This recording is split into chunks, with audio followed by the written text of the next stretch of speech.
ऐसा बस कुछ नहीं लिखा है। ओनली फॉर हमने आप लोगों के लिए जो अंडर राइटिंग का कंसेप्ट था उसका बैकग्राउंड दिया था। और आई होप कि आपको अब इतनी बात तो समझ में आ गई होगी कि चैप्टर को क्यों लाया गया है, हमें करना क्या है। ठीक है, अब हमारा अंडर राइटिंग चैप्टर स्टार्ट होने वाला। बेसिकली हमें कुछ नोट डाउन भी करना है, साथ के साथ उसको समझना भी है। कुछ मैं आपके सामने लेके भी आया हूँ जो शायद मैं आपको कुछ प्रैक्टिकल चीज़ें बता सकूं, जैसे कि डिवेंचर और शेयर का सर्टिफिकेट होता है, कैसा होता है वो आपके सामने देखने को मिलेगा। एक अंडर राइटिंग का एग्रीमेंट कैसा होता है वो भी आपको देखने को मिलेगा, क्योंकि हो सकता है मुझे किसी के साथ अंडर राइटिंग का एग्रीमेंट करना पड़े यहाँ पर, तो उसके लिए सिग्नेचर और थोड़ा सा उसकी सपोर्ट की जरूरत पड़ेगी। क्लियर है कहानी यहाँ तक? चले हम लोग।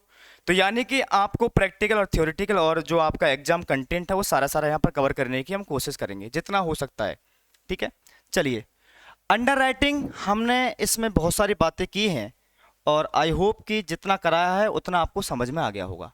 तो हमने बात की थी कि कंपनी की सबसे बड़ी चिंता क्या होती है। सबसे बड़ी चिंता होती है कि यदि उन्होंने डायरेक्टली पब्लिक के थ्रू प्रोस्पेक्टस दिया तो उनको मिनिमम सब्सक्रिप्शन मिलेगा कि नहीं मिलेगा, यही उनकी सबसे बड़ी क्या थी, चिंता थी, प्रॉब्लम थी। इस प्रॉब्लम का सॉल्यूशन निकालने के लिए कंपनी एक्ट के सेक्शन 40 के अंदर एक प्रोविजन लाया गया जिसका नाम था under writing commission. Company act 2013 का सेक्शन नंबर 40, नॉट 14, 4040, सेक्शन 40 लाया गया। और 40 के अंदर क्या बताया गया कि यदि कोई कंपनी डायरेक्टली पब्लिक में ना जाकर के इनडायरेक्टली पब्लिक से पैसा कलेक्ट कर सकती है एज ए सिक्योरिटी के रूप में, तो उसको कुछ प्रोविजंस, कुछ कंप्लायंसेस को क्या करना पड़ेगा, फुलफिलमेंट करना पड़ेगा। ठीक है, अब यहां प्रॉब्लम क्या है, आज अब जो मैं लिखाऊंगा सारा सारा नोट डाउन का पार्ट है। ठीक है, अब अंडर राइटर मुझे बताओ, एक हो सकता है और ज्यादा भी हो सकते हैं, हाँ या ना मुझे बताओ। यस, मान लो एक मिस्टर है जिसका नाम क्या पता है,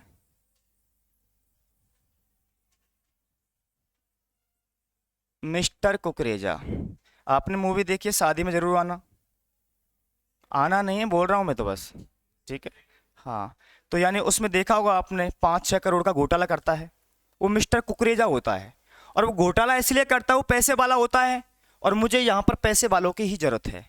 जो लोग यही काम धंधा करते हैं, पैसा लेते हैं, पैसा देते हैं, उन्हीं की जरूरत है। इसलिए मैं यहाँ पर आपके लिए क्या लेकर के आया, मिस्टर कुकरेजा को। ठीक है, तो मैं मिस्टर कुकरेजा के पास गया और मैंने अपनी पूरी दुख भरी कहानी बताई कि मेरी चिंता है।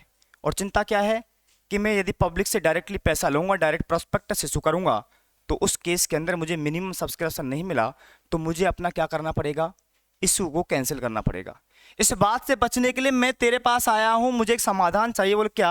आप ऐसा करो, मेरे शेयर बिकवाओ। क्या करो? मेरे शेयर बिकवाओ और पब्लिक के थ्रू तुम बेचो। अब हो क्या क्या यहां देखिए, अब ये बंदा बताओ क्या करेगा, अपने पब्लिक के पास जाएगा। जाएगा क्या? नहीं, ओनली फॉर क्या करेगा, ये प्रोस्पेक्टस इशू कर देगा। मान लो यार राम है, मोहन है, श्याम है, करण है, जो भी है, एक्सेट्रा एक्सेट्रा, ये लोग क्या करेंगे, शेयर खरीदेंगे। और शेयर खरीद खरीद के कहां पर जाएंगे बताओ ना, किसके पास, कंपनी के पास। कंपनी के पास थोड़ी ना जाएंगे। कुकरेजा तो मीडिएटर है, वो अपना नाम यूज कर रहा है कि ठीक है मैं इस कंपनी की गारंटी देता हूं, अच्छा आदमी है, अच्छी कंपनी है, तुम बस खरीद लो, पैसा लगाओ, रिटर्न बहुत अच्छा आने वाला है, क्योंकि पॉपुलर आदमी था ये। आज मोदी जी बोले कि बेटा थालियां बजाओ, बजाओगे नहीं क्या? बजाइए, बजाओगे क्या? बजाई हुई है आप लोगों ने। लाइट बंद कर दो, आप लाइट बंद करते हो की है आपने।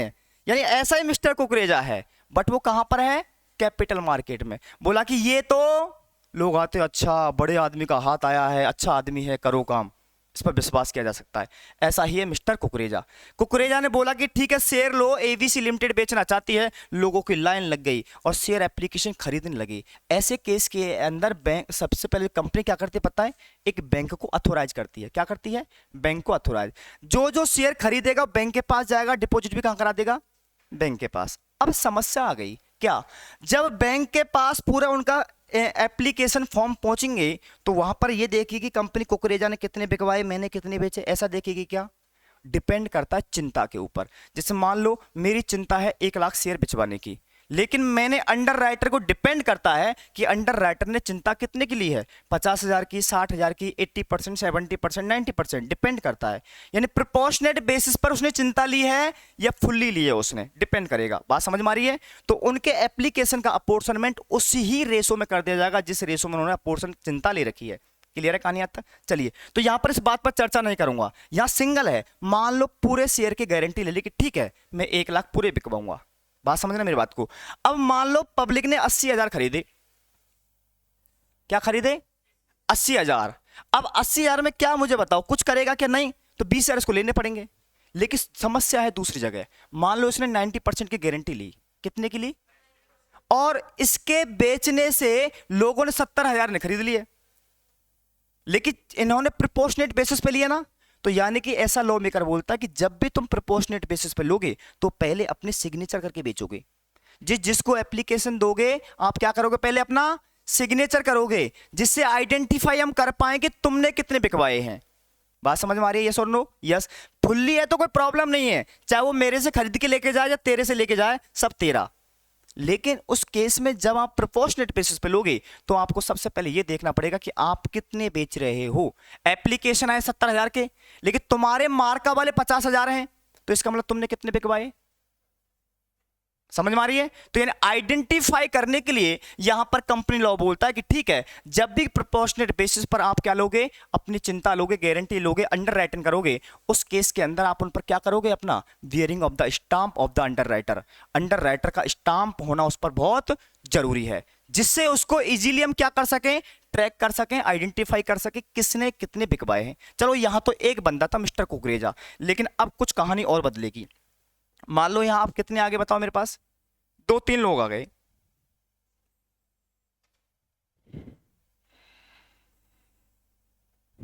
कितने लोग आ गए बताओ? क्या क्या नाम लिखें? बताओ बताओ क्या लिखें? मोदी जी? मोदी जी को क्या समझा तुमने? कहीं भी ला के रख दो। चलिए, एक का नाम था दादू, ठीक, क्लियर है कहानी आज तक? दूसरे का नाम था काके, पापे नहीं है काके, ठीक है ना? एक का नाम था दादू, तीसरे का बताओ क्या रखें? कोई बढ़िया से बताओ भाई, नालायक कहीं के। चलिए, फक्कड़। सर फक्कड़ ये काम करता है? करता है, क्यों नहीं करता? नाम पे जाओ, उसकी भावनाओं पे जाओ आप लोग, ठीक है? 3 अंडर राइटर थे, एक का नाम था दादू, दूसरे का था काके, तीसरे का नाम था फक्कड़। जल्दी जल्दी नहीं बोलना है, अदरवाइज कुछ जीप अटक जाएगी, ठीक है? दादू था, काके था, फक्कड़ था। मेरी चिंता कितने की थी? 1 लाख शेयर की। मैं दादू के पास गया, बताओ मेरी कितनी चिंता लेना चाहते हो? वो क्या बोलेगा? बोला ऐसा करो, ज्यादा नहीं लूंगा बट तुम्हें निराश भी नहीं करूंगा, इसलिए ऐसा करो अपनी चिंता का कितना हिस्सा दे दो मुझे? 50 दे दो मुझे तो, ठीक है? फिर मैं गया किसके पास? काके के पास। मैंने काके से बोला काके काके बताओ ना तुम कितने लोगे? बोला कि ऐसा करो, ज्यादा बस की नहीं है, पहले से बहुत सारे लोगों की चिंताएं ले रखी हैं, ज्यादा चिंता लूंगा तो रात को नींद नहीं आएगी, इसलिए थोड़ी बहुत तुम भी दे दो। बोला ठीक है, ज्यादा नहीं लूंगा बट 30,000 की दे दो मुझे, 30,000 में बिकवा दूंगा। लास्ट में किसके पास गया मैं? वो पहले से था, तो बोला कि मैं तो इतनी ले सकता हूं, देखो नाम के हिसाब से भी काम है मेरे, इतना ही करूंगा, ज्यादा नहीं करूंगा। बात समझ में आ रही है? तीनों ने अपनी चिंता ले ली, एक ने 50,000 की चिंता ले ली, दूसरे ने 30 की ले ली, और चौथे हैं तीसरे ने क्या ले लिया अपने पास? 20,000 की। क्लियर है यहां तक? मेरी पूरी चिंता का निवारण हो गया, मैं आराम से बढ़िया रात को घर पे बढ़िया सोता हूं, कोई प्रॉब्लम नहीं है, क्योंकि तीनों की गारंटी है। नहीं बिके तो बेटा इन्हें लेने पड़ेंगे, मैं शांति से घर पे आराम से बढ़िया तरीके से नींद लेके सो रहा हूं। क्लियर है कहानी तक? अब क्या हुआ? अब ये तीनों लोग क्या करेंगे बताओ? तीनों लोग अपने पास पब्लिक के अंदर क्या करेंगे? प्रोस्पेक्टस को इशू करवा देंगे, और क्या करेंगे बताओ? एप्लीकेशन मांगेंगे, यानी कि सब्सक्राइब। जब पब्लिक सब्सक्राइब करेगी तो यहां पर सारे के सारे एप्लीकेशन बैंक के अकाउंट में ऑटोमेटिक चले जाएंगे। आया ना? मुझे बताओ, पब्लिक इंडिया के किसी भी कोने में है, आउटसाइड इंडिया की भी है, तो कोई भी प्रॉब्लम नहीं है, तो सारे पब्लिक के यहां पर पैसे आ गए। मान लो ये मार का नहीं लगाते, एक पॉइंट के समझते हुए पहले बता दिया था, पहले मुझे नहीं बताना चाहिए था टॉपिक। कभी कभी ऐसा होता है कि हम जल्दी, इतनी इच्छा शक्ति हो जाती। अजीब वॉइस आ रही है सर, एक बार बेटा वापस चेक करो। एक तो देख मेरी पहले ही खराब वॉइस है, और हो सकता है शायद कुछ और भी हो, एक बार चेक कर लो है।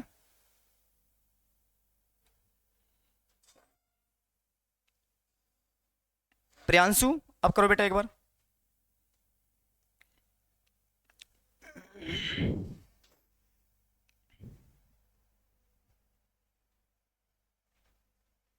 माइक कनेक्ट है, मैं तभी बोल रहा हूं, अब चेक करो एक बार। अब सही है, ठीक है। चलिए, तो हमने क्या बताया था, मान लो हम एक बार मार्का की बात को भूल जाते हैं। प्रॉब्लम कहाँ अराइज होती है, सिंगल में ज्यादा प्रॉब्लमेटिक सिस्टम नहीं होता है, लेकिन जब मल्टीपल होते हैं तो बड़ी प्रॉब्लम आ जाती है। ठीक है, अब ये सारे सारे बेचेंगे अपने, सारे सारे एप्लीकेशन कहाँ पहुंच जाएंगे, बैंक के पास। बैंक किसको दे देगी, कंपनी को। अब कंपनी देख रही है, अब मान लो हमने 1 लाख की चिंता दी थी और यहां पर एप्लीकेशन हमारे पास कितने मिल गए पता है आपको, मान लो 80,000 के। सब्सक्राइब कितना मिला पब्लिक का, 80,000 शेयर का। पब्लिक से सब्सक्राइब कितने का नहीं मिला, 20,000। यानी कि 20,000 अल्टीमेटली इनको लेना पड़ेगा। लॉ तो ये कहना चाहता क्वेश्चन तो। लेकिन समस्या इस बात की है, जैसे कंपनी के पास एप्लीकेशन गए तो मैंने बोला भाई दादू एक बात बता, तूने कितने बिकवाए, बोलता 50,000। अच्छा, फिर मैं किसके पास गया, काके के पास। मैंने उससे नहीं बोला मैं दादू से मिलके अभी आ रहा हूँ, मैं जस्ट उसी के पास चला गया। बोला कितने बिकवाए, बोलो मैंने पूरे बिकवाए। अब बोलो भाई अब बता दे पकड़ तूने कितने बिकवाए हैं बोलता मैंने पूरे। बोला अब तीनों जने लाइन में आ जाओ, अब बताओ तुम्हारे कितने तुम्हारे कितने। समस्या हो जाएगी ना। इसलिए लॉ मेकर बोलता है कि जब भी अंडर राइटर अपने शेयर बेचोगे पहले उस पर क्या लगाओगे, वियरिंग ऑफ द स्टाम्प, अपना स्टाम्प लगाओगे। देन उसके बाद, और मान लो किसी ने स्टाम्प नहीं लगाए वैसे चले गए तो, बोला वो गए भंडारे में लाइन लगा के पंगे तुम बट रहे हैं, लेके जा रहा, क्या फर्क पड़ता है। अब प्रॉब्लम क्या है, जब वहां पर कंपनी अपने मार्क का ये एप्लीकेशन को चेक करेगी तो एप्लीकेशन में 2 चीजें मिलेंगी देखने को आपको। बताओ क्या क्या चीज मिलेगी, इनमें से कुछ तो क्या होंगे बताओ, मार्क्ड होंगे। आया ना, बताया ना मार्क लगाएंगे लोग, कुछ तो होंगे मार्क्ड एप्लीकेशन, यस और नो, यस मार्क्ड एप्लीकेशन होंगे। और कुछ इनमें से क्या होंगे बताओ, अनमार्क्ड। यानी कि मान लो 80,000 में से 60,000 को तो हमने आइडेंटिफाई कर लिया कि भाई राम किसके हैं, दादे काकू फक्कर किस किस के हैं। मान लो 60,000 जो शेयर थे वो क्या थे, और 20,000 क्या थे बताओ। अब मुझे बताओ अब किसने कितने बिकवाए। अब मान लेते हैं यहां कुछ ऐसे 60,000 का है, इसका जो मार्का था किसका, दादू का, कितना था, मान लेते हैं इसका था 25,000 का। 25,000 का मार्का इसका था, और कितने बचे हमारे पास, 10,000 मार्का इसका था। ये है मार्केट एप्लीकेशन, ये टोटल थी चिंता। ये चिंता ली थी इन्होंने, चिंता में से इतने का निवारण तो पब्लिक ने हो गया, बाकी किसको लेनी पड़ेगी, इन लोगों को लेनी पड़ेगी। अब प्रॉब्लम क्या है, यहां आइडेंटिफाई हो गया। अब मुझे बताओ इसको बेसिकली कितने लेने पड़ेंगे, 25 तो आ गए, 25 लेने पड़ेंगे, हाँ या ना, यही बोलता लो। दूसरा ये लेकिन यहां पर कंपनी क्या बोलती है, कंपनी लॉ क्या बोलता है कि 60 ठीक है तुमने बिकवाए हैं, ये पता लग रहा है सीधा सीधा, लेकिन 20,000 किसने बिकवाए इस बात का कोई पता नहीं है। और समस्या है कि ये अनमार्क्ड यानी नॉन आइडेंटिफिएबल शेयर होते क्या हैं और कब अराइज होते हैं। इनकी 2 सिचुएशन हो सकती है। पहला तो ऐसा है मैंने मार्का तो लगाया लेकिन सही से पहचान नहीं पा रहा हूं कि ये दादू का है, काके का है, फक्कड़ का है। बात समझ मारिए, यानी कि मार्क्ड तो है बट वो आइडेंटिफाई नहीं कर पा रहा हूं कि किसका है। तो बताओ सक्के घेरे में किसको डाला जाए, बोला ना इसको साइड में हटा दो। लड़ाई करेंगे, एक शेयर है, बोला मैं करेंगे, तू करेंगे, मतलब नहीं, साइड में निकाल दो भाई को। समझ में आ रहा है, तो उसको उन्होंने क्या डाल दिया, अनमार्क। बोला मार्का लगा ही हुआ नहीं है, हम तो ये मान के चलेंगे। दूसरा, आपको नहीं लगता कंपनी की कुछ थोड़ी बहुत वैल्यू होती है, मोहल्ले वाले तो जानते ही हैं, हाँ या ना। तो कुछ लोग डायरेक्टली कंपनी से भी तो खरीद सकते हैं, जरूरी थोड़ा ना कि तीनों के पास जाएं। डायरेक्टली कुछ लोग क्या करेंगे, कंपनी से खरीद लेंगे। यानी कि नॉन आइडेंटिफिएबल यानी अनमार्क्ड एप्लीकेशन में 2 सिचुएशन क्रिएट हो सकती हैं। एक तो ऐसा जो मार्क्ड तो है बट उसको हम आइडेंटिफाई नहीं कर पा रहे कि ये किसका है, समझ में आ रहा है। दूसरा, कुछ शेयर होल्डर ऐसे भी हो सकते हैं डायरेक्टली उन्होंने एक्वायर कहां से किया है, कंपनी से, तो उन पर तो किसी का मार्का होगा ही नहीं ना, तो वो भी नॉन आइडेंटिफाइबल है। लेकिन इस कंपनी में कंपनी बोलती है कि देखो हमें कोई मतलब नहीं है, हम रात को बड़े चैन से सोते हैं, क्यों सोते हैं? कि चिंता तुमने ली है। तो हम ये मानते हैं कि 20,000 हमारे पास कुछ हुआ ही नहीं है, कि जब चिंता हमने आपको दे दी तो डेफिनेटली ये भी तुम ही ले जाओ। यानी कि कुछ बात समझ में आ रही है? यानी अनमार्क्ड एप्लीकेशन का बेनिफिट इनडायरेक्टली कंपनी लॉ किसको दे रहा है? वो क्यों दे रहा है पता है? क्योंकि 100% चिंता उनको दे दी थी, तो कंपनी की चिंता रही नहीं गई ना। वो कैसे भी फर्क नहीं पड़ता, चाहे मेरे नाम से या तुम्हारे नाम से कैसे भी बिके, मैं मानूंगा तुमने बेचे हैं।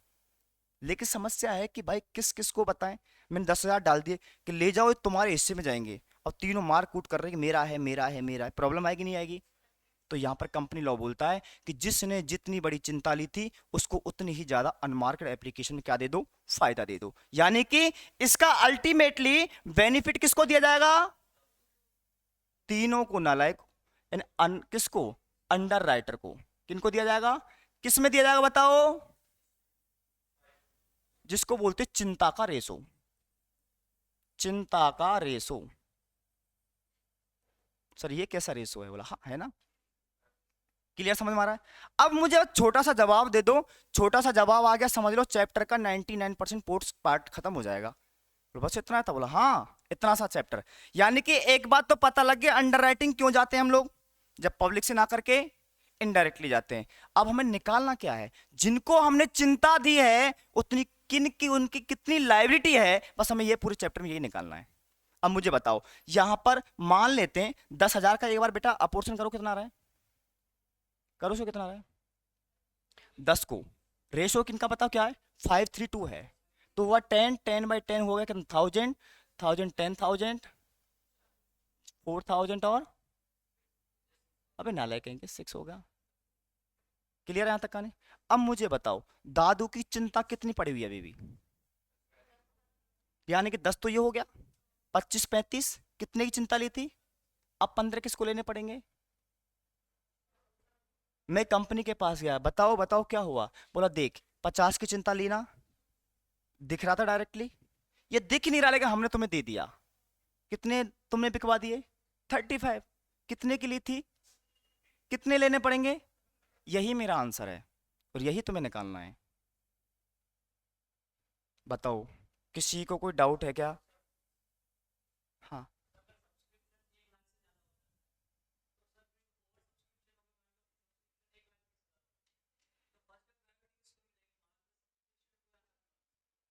मुझे एक बात बताओ, एक बात सोच के देखो, मैंने तुम्हें चिंता कितने की दी थी? 1,00,000 की। तुम 1,20,000 बिकवा रहे हो। किसने बोला था? मैंने ये बोला तुम ज्यादा बिकवाओ, तुम्हें कमीशन दूंगा क्या? बताओ। जितने की रिस्क है उतनी की चिंता, उतने का कमीशन दूंगा ना। बोला क्या फर्क पड़ता है, ये तुम्हारी प्रॉब्लम है, तुम घर लेके जाओ। और ज्यादा बिक कैसे सकते हैं मुझे बताओ? एप्लीकेशन ही तो आए, रिटर्न कर दो, तुम्हारी चिंता नील आ जाएगी। समझ में आ रहा है? ज्यादा बिकवाना अच्छी बात है, लेकिन कंपनी के लिए तो है ही नहीं है। कंपनी के लिए ना तो अच्छी बात है ना बुरी बात है। कम बिके तो भी कंपनी को कोई प्रॉब्लम नहीं है। क्यों नहीं है? तुम्हें लेने पड़ेंगे, कंपनी को क्या प्रॉब्लम है? एफर्ट्स तो तुम्हें लगाने। ज्यादा बिकवाए तो सब कुछ खत्म हो जाएगा, कोई मतलब का नहीं है, वो यूजलेस है। ज्यादा को मैं यहाँ पर यूज नहीं करूंगा, मैं मानूंगा अंडर राइटर की लायबिलिटी निल है और उन्होंने चिंता इतनी है और उतनी कंपनी शेयर इशू करेगी। अब नेक्स्ट क्वेश्चन बताओ, अभी प्रैक्टिकल करेंगे तो और अच्छा समझ में आएगा, ठीक है ना? कुछ एक दो केस लेंगे ऐसे। यहाँ किसी के दिमाग को सवाल आ रहा है क्या? बताओ फटाफट से, किसी के दिमाग में तो उपज होनी चाहिए ऐसी कुछ क्वेश्चन, क्योंकि पूरा चैप्टर आपके सामने रख दिया है 3 लेक्चर के अंदर। इसके अलावा कुछ सरकमस्टांसेज हैं, कुछ प्रोविजंस हैं, बस उनकी मैं बातें करूंगा। बाकी प्रैक्टिकल कंटेंट मेरा खत्म हो गया। जो आपका मेन क्वेश्चन का पार्ट होता है वो यही होता है कि आपको बतानी है कि अंडर राइटर की लायबिलिटी कितनी बनेगी, और उस लायबिलिटी को बनाने के लिए मैं छोटा सा स्टेटमेंट बनाता हूं, नोट डाउन नहीं करना क्योंकि इसको सेपरेटली कराऊंगा मैं। बताओ कैसे निकलेगी? आपने क्या लिया था? दादे था?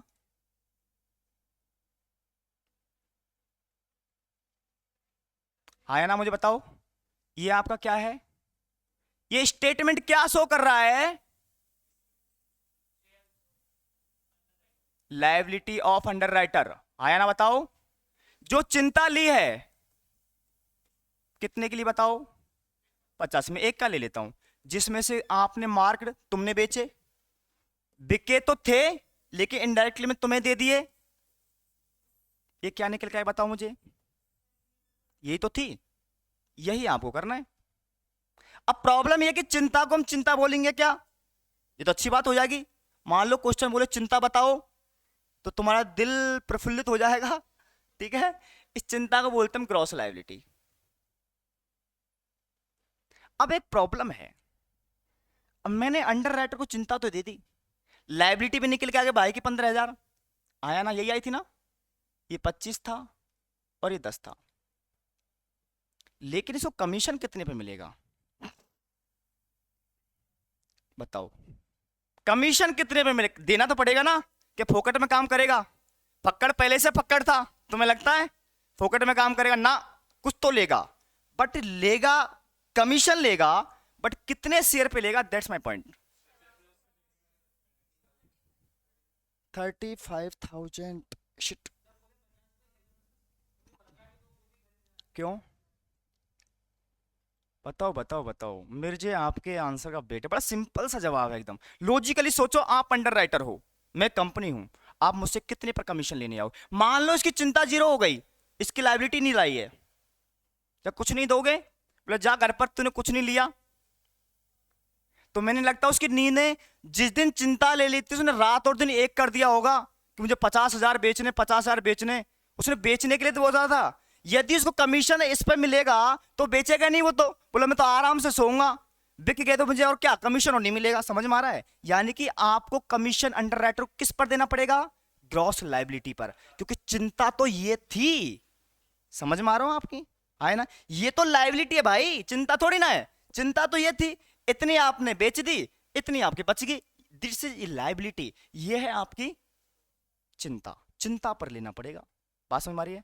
अब प्रॉब्लम ये, शेयर आपका 100 रुपए का था, आपने 125 पर बेचा, या मान लो शेयर आपका 100 का था, आपने 90 पर बेचा, तो बताओ पॉसिबल है क्या, कमीशन कितने मिलेगा, 100 रुपए पर, 90 पर।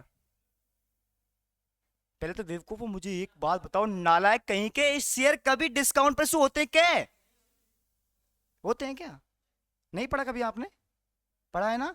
सेक्शन 53 यही तो बोलता है, कंपनी एक्ट 2013 का, section 53 of the company act 2013 ये बोलता है कि कोई भी कंपनी अपने इक्विटी शेयर एट डिस्काउंट पर इशू नहीं कर सकती, एक्सेप्ट सेक्शन 54।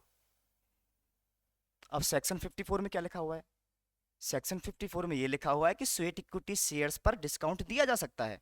अब स्वेट इक्विटी क्या होता है, ये भी हमें जानना है। स्वेट इक्विटी जब कंपनी अपने ही एम्प्लॉय को एट कंसेशनल रेट पर ना, डिस्काउंट रेट पर शेयर को इशू करती है, तो उसको बोलते हैं स्वेट इक्विटी शेयर्स। अकाउंटिंग पढ़ेंगे, टेंशन ना लो, समझ में आ रहा है।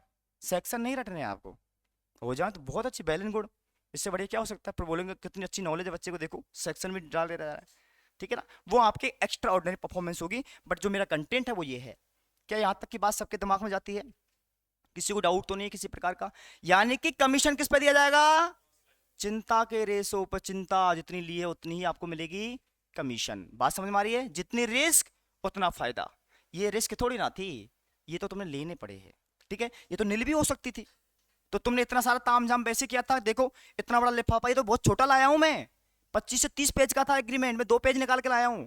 ये पढ़ता बेचारा 5-6 रात तो इसमें निकालता, क्या लिखा हुआ, कुछ उल्टा सीधा तो नहीं लिखा, पता मैं फंस गया है ना, कि ऐसा तो नहीं मेरी प्रॉपर्टी नाम कराने आ गया हो नालायक कहीं का, होगा नहीं होगा। ये इतना तामझाम क्यों पालेगा वो, जितनी चिंता उतना कमीशन। दूसरा पॉइंट, किस पर मिलेगा, इशूड प्राइस पर, नॉमिनल प्राइस पर। शेयर की दो ही प्राइस होती है, एक तो नॉमिनल प्राइस होती है, दूसरी इशूड प्राइस होती है। इशूड प्राइस क्या होती है, एक मार्केट प्राइस और होती है, एक एक्सरसाइज प्राइस और होती है। छोड़ो, हम 3 बात कर लेते हैं, मार्केट प्राइस, इशू प्राइस और नॉमिनल प्राइस। 3 में से किस रेट पर मिलेगा, किस वाली प्राइस पर उसको कमीशन मिलेगा। एक 50,000 की चिंता थी, मैंने मान लो शेयर था 100 रुपए की, मेरी फेस वैल्यू थी, मैंने 120 पर बेच दिया, मार्केट में 150 इसकी मार्केट प्राइस चल रही है, तो मुझे बताओ कमीशन किस पर दोगे, 50,000 का मल्टीप्लाई किससे करोगे, फिर रेट का लोगे, बताओ। इशूड प्राइस पर, मार्केट प्राइस पर, या फिर नॉमिनल प्राइस पर, इशूड प्राइस पर, ठीक है। डिस्काउंट पर कभी होगा नहीं, ऐसे सवाल मत पूछना आप कि 90 पे हुआ तो क्या हुआ, इसका जवाब मैंने ऑलरेडी दे दिया है, ठीक है। प्रीमियम पर होगा या फिर एट पार पर होगा, है ना, तो उस जिस प्राइस पर इशू किया कंपनी ने, उस प्राइस पर आपको क्या मिलेगा, कमीशन। तो मैं कमीशन की कैलकुलेशन भी निकल के आगे देखो, मैंने कुछ नहीं किया तो मैं निकालनी पड़ेगी, बट मैंने कुछ भी लिखाया भी नहीं। मैंने क्या बोला, ग्रॉस लायबिलिटी 50,000, आपने कितने पर बेचा है, 120 पर, परसेंट मान लो 5%, दैट इज क्या आ गया आपका अमाउंट ऑफ कमीशन। ये भी आपके कोर्स कंटेंट का पार्ट था, ये भी यहाँ रिजॉल्व हो गया। मुझे बताओ यहाँ तक किसी को दिक्कत है क्या, नहीं है ना। अब आते जितनी महाभारत हमने कही है उस सारी महाभारत का सार निकालते हैं और अपना कोर्स कंटेंट को जितना लिखाना है उतना लिखा देते हैं, ठीक है ना। ये सारी जितनी कहानी हमने लिखी है ना वो सारी लिखेंगे पर। दिक्कत किसी को, कोई सवाल आ रहा है किसी दिमाग में, आना चाहिए।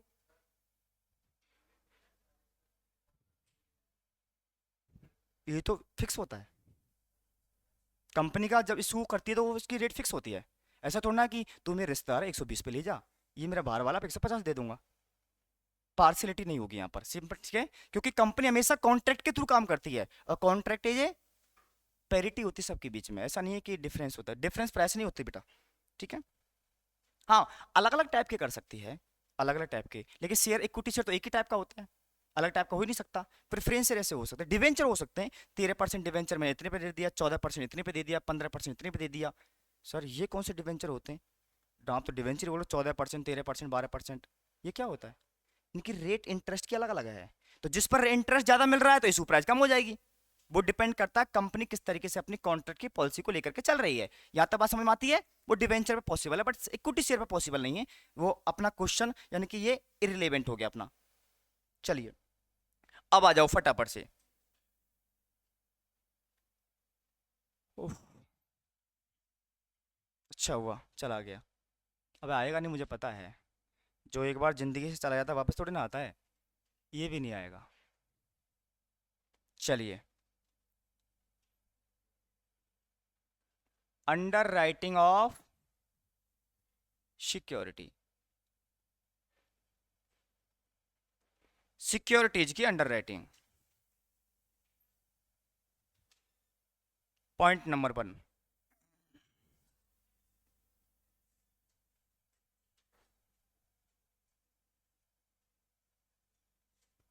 अंडर राइटिंग मीन्स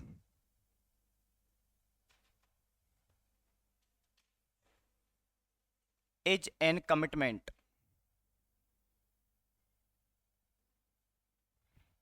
और agreement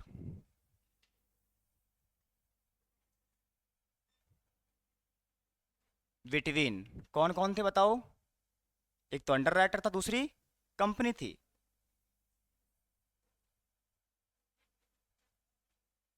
company and under writer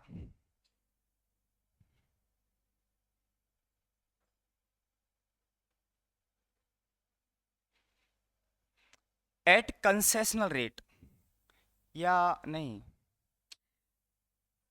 possible नहीं, तो for a consideration,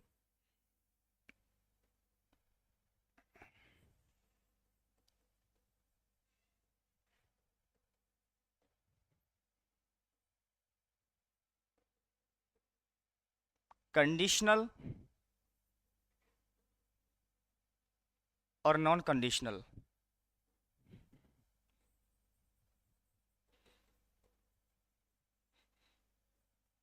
as case में B.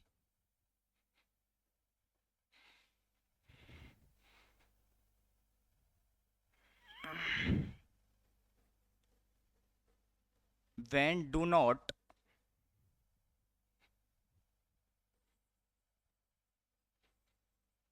subscribed by the public, by the, नहीं एग्जिस्टिंग शेयर होल्डर करो, existing shareholder, such process are called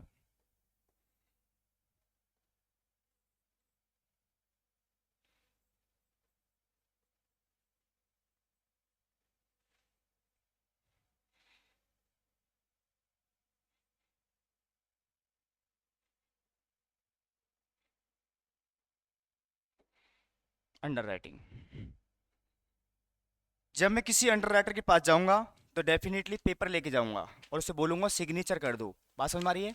ये होता है agreement, और इसके बीच दो पार्टीज होती हैं, एक को बोलते हैं अंडर राइटर और दूसरी होती है कंपनी। और किसके लिए होता है, इसके लिए कंसिडरेशन होता है जिसको हम बेसिकली अंडर राइटिंग कमीशन बोलते हैं। और ये कंडीशनल भी हो सकता है और नॉन कंडीशनल, और ये कब किया जाता है? Do not subscribe by the existing share holder in case of the FPO.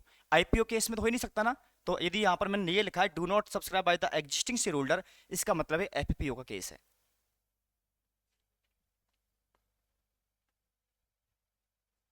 Jatin सब पर मिलता है बेटा, मार्केट अनमार्केट हमें कमीशन के लिए ये चीज नहीं देखनी होगी।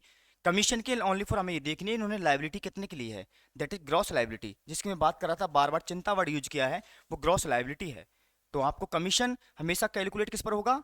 ग्रॉस लाइबिलिटी पर, ठीक है? Any more doubt?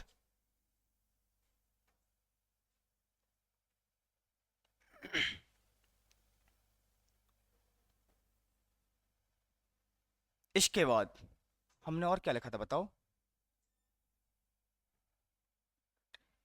ठीक है।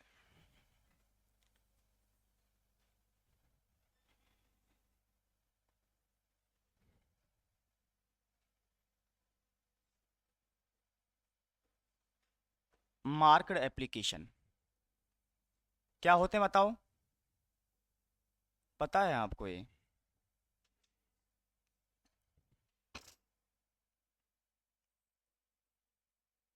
सच नंबर ऑफ शेयर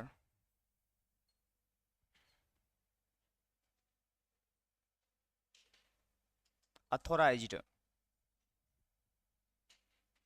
और bearing of stamp by underwriter, या तो अथोराइज है उस पर्सन के द्वारा या फिर उस पर्सन ने अपना खुद का मार्का लगा रखा, बात दोनों की एक ही है। और हमने क्या पढ़ा था बताओ? अनमार्क्ड,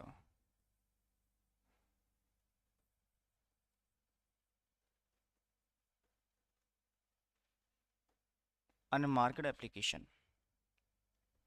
मैं इस चैप्टर को दो फेज में लेके जाऊंगा। एक सिंपल, जहां पर आपको कंसेप्ट बहुत बेहतरीन हो जाएंगे, क्योंकि यदि मैंने इसमें स्पेशल प्रोविजन को साथ के साथ डाल दिया तो आपके दिमाग में थोड़ी सी खिचड़ी टाइप में पक जाएगी।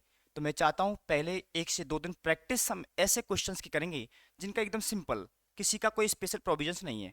देन उसके बाद, क्योंकि जब आपका एक उसका बैकग्राउंड आपको खड़े होने की कैपेबिलिटी आ जाएगी तो डेफिनेटली फिर थोड़ा थोड़ा वजन डाला जा सकता है, ठीक है? तो चैप्टर को दो सीरीज में लेके चलेंगे, एक जनरल प्रोविजन के बेस पर, दूसरा स्पेशल प्रोविजन के बेस पर, ठीक है? अभी मैं जनरल की बातें करूंगा। Unmarked application, such number of application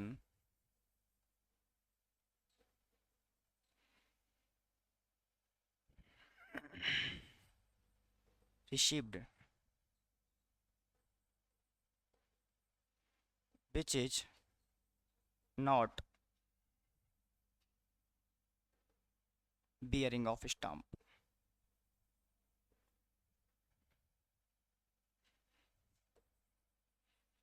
by any underwriter।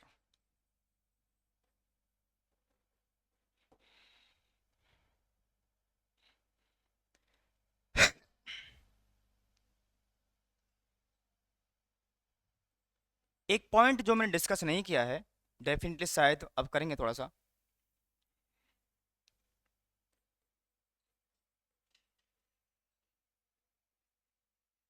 Firm underwriting, ये डिस्कस नहीं किया है हमने। ये इसलिए नहीं किया था क्योंकि थोड़ा, नहीं तो थोड़ा सा आपके माइंड में थोड़ी सी प्रॉब्लम क्रिएट होती, लेकिन अब थोड़ा ज़्यादा बेटर समझ में आ गए। Firm underwriting,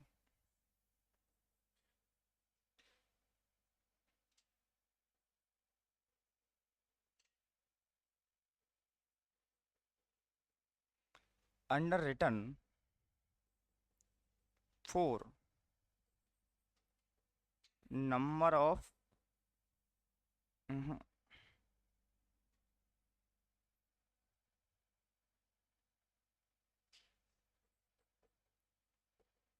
specified number of share takes up irrespective subscribed by the public।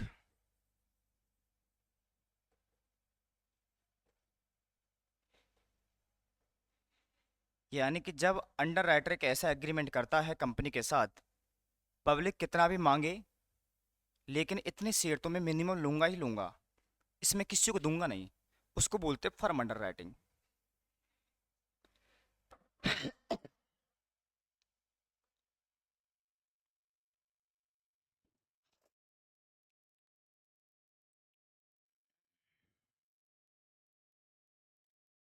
Legal provision in respect of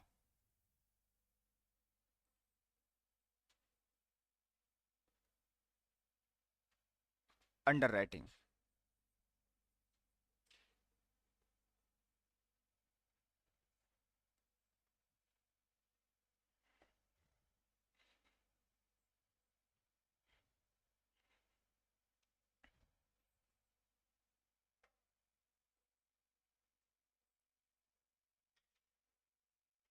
under writing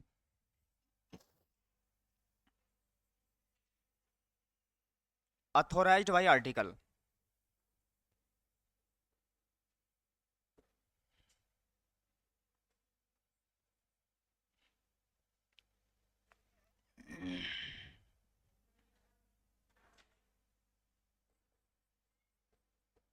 maximum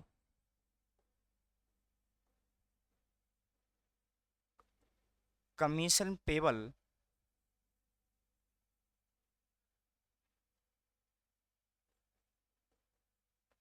to the underwriter 5% of issued price in case of shares and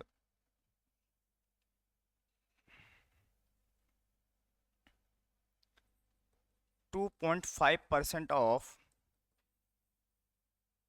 issued price in case of debt instrument।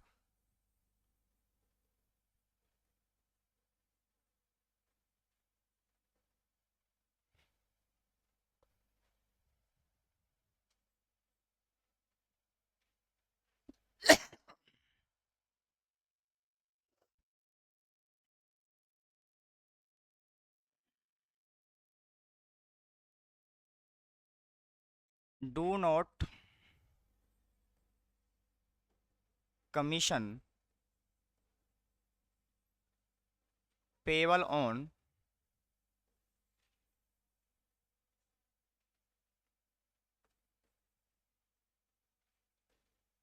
subscribed by directors, relatives, promoters or employees।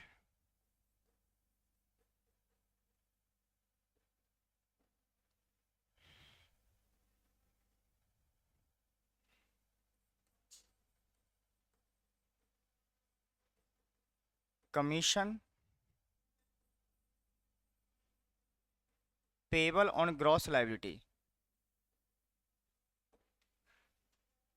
हाँ,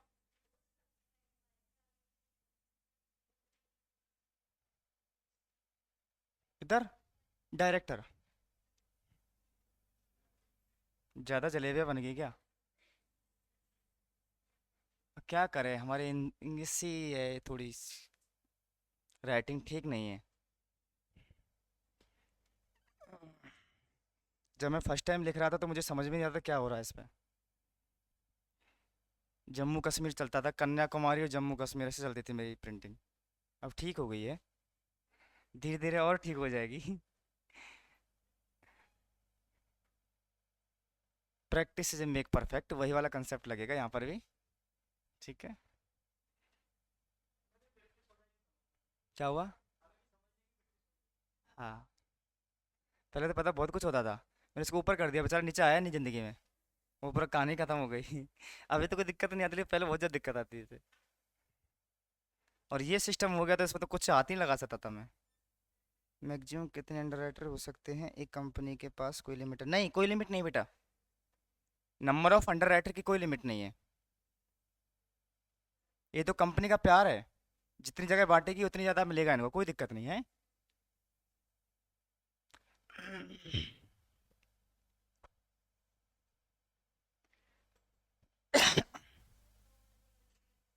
हाँ अभी बताएंगे। चलिए छोटा सा सवाल है, वैसे मुझे बहुत चर्चा करनी है इसके ऊपर, टेंशन फ्री रहो आप लोग, क्योंकि मार्केट एप्लीकेशन का एक ऐसा पॉइंट आएगा, एक ऐसा मोड आएगा जहाँ एक नहीं सभी पूछेंगे कि ये ऐसा क्यों कर दिया आपने। ठीक है, तो मैं चाहता हूँ कि उस दरवाजे तक आपको लेके ना जाऊँ, उसको आज यही डिस्कस कर लेते हैं अपन लोग, ज़्यादा बेटर है। ठीक है, चलिए थोड़ा सा कर लेते हैं। देखो मैंने क्या बताया, इस पॉइंट में किसी को डाउट है क्या? ये सारे वो हैं जिन पर मैं चर्चा कर चुका हूँ, यानी कि मुझे नहीं लगता मुझे इसका थ्योरम समझाना चाहिए। जितना थ्योरम मैं लिखा रहा हूँ, सारा के सारा थ्योरम मैं पहले अपनी कथा के रूप में बांट चुका हूँ आप लोगों के लिए। क्या दिक्कत है यहाँ तक किसी को? नहीं है ना? ठीक है, देखो क्या होता है। फर्म अंडर राइटिंग क्या होती है, जैसे मान लो firm underwriting basically agreement होता है, यानी मैं अभी कुछ और भी लिखाऊंगा। जब अंडर राइटिंग का एग्रीमेंट होता है वो बेसिकली दो प्रकार का होता है। अभी जो नए सिलेबस में कुछ और जोड़ दिया गया है, ठीक है, वो भी बताएंगे। बट बेसिकली कितने प्रकार का होता है? दो प्रकार का।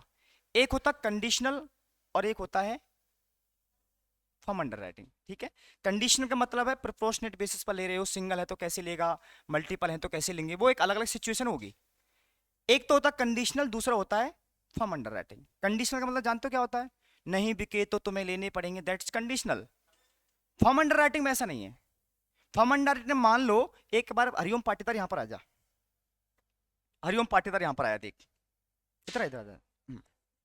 ये रहा हरिओम पाटीदार, ये है मेरा अंडर राइटर। कौन है ये? मैं इसके पास गया, ले हरिओम, मैं तेरे साथ एग्रीमेंट करना चाहता हूं। किसका एग्रीमेंट करना चाहता हूं? मुझे शेयर बेचने हैं, मैं डायरेक्टली पब्लिक में नहीं, मैं तुम्हारे थ्रू बेचना चाहता हूं। तुम बड़े पॉपुलर हो, तुम्हें लोग गली गली में लोग जानते हैं।